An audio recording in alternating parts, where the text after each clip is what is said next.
hoje os meus olhos te veem, mas antes eu só te conhecia de ouvir falar. E é verdade.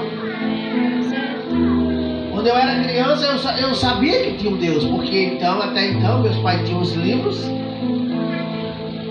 e a Bíblia, e entendia porque os nossos pais nos contavam que existia um Deus, que contava aquelas histórias todas, então nós sabíamos que existia um Deus. Sim ou não? Mas nós só conhecíamos Deus só de ouvir falar, irmão. Nós tínhamos uma fé vamos dizer assim, nas histórias que são contadas, que Deus criou, que Deus abriu o mar, que Deus fez isso. Mas Deus, Ele quer algo mais profundo comigo e contigo, irmão. Mais do que uma fé em história, sabe? Deus quer que a gente prove Ele mesmo, sinta o gosto, o sabor, querido. Porque como eu vou provar, dizer que uma comida é boa se eu não provar? Então Deus quer que a gente prove, Deus quer que a gente seja cheio do Espírito Santo, mas para ser cheio do Espírito Santo tem que vir as circunstâncias. Como foi contado aqui o testemunho, irmão, se ela não tivesse, não só ouvir, não, foi naquele momento, o encontro com Deus, que ela realmente caiu em si e disse, verdadeiramente Deus existe. Mas se Deus não tivesse criado aquela situação, talvez ela hoje poderia até estar morta. Não tinha provado do poder de Deus, do milagre de Deus, não tinha visto, sabe? Além de provar, ela viu o poder de Deus, porque a situação que ela contou, a situação que ela estava, era irreversível, sabe? Era irreversível, porque quando esse escravo vai, ele não tem pena de ninguém, ele já vai com... Se Deus não mudar o pensamento do coração, não tem. A gente vê com José, o que os irmãos de José fizeram com José, porque já estavam determinados. Então o coração já estava trancado para Deus. Mas teve um mais velho que disse, não, nós não vamos matar o nosso irmão. Porque Deus entrou no coração, porque ainda abria, ele que estava abrindo o coração. E quando nós não abrimos o coração para Deus, Deus ele não entra, sabe?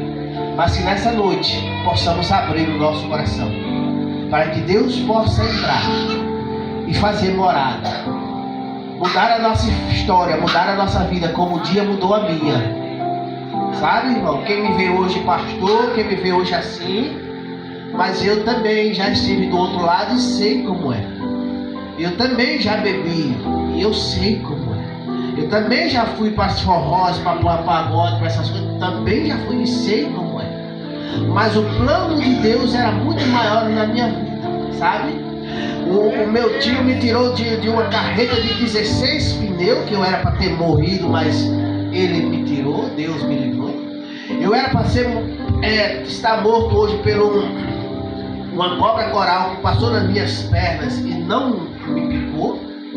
Eu era para estar morto porque um carro com o meu colega, ele vinha dirigindo e capotou 3 vezes, eu arranhei apenas uma unha. Eu era para estar morto, sabe? Eu era para estar morto porque ali na Santinha, como é, vamos dizer, na Dom Pedro II, eu vinha numa moto e a moto virou e eu bati com a cabeça numa quina e rasgou a minha cabeça, mesmo com o capacete, mas não abriu, mas eu era para estar morto. Mas os planos de Deus não podem ser frustrados, sabe? Eu era para estar morto, sofri um choque em cima de um poste, de um transformador, que o fogo me engoliu e eu não queimei nem um fio de cabelo.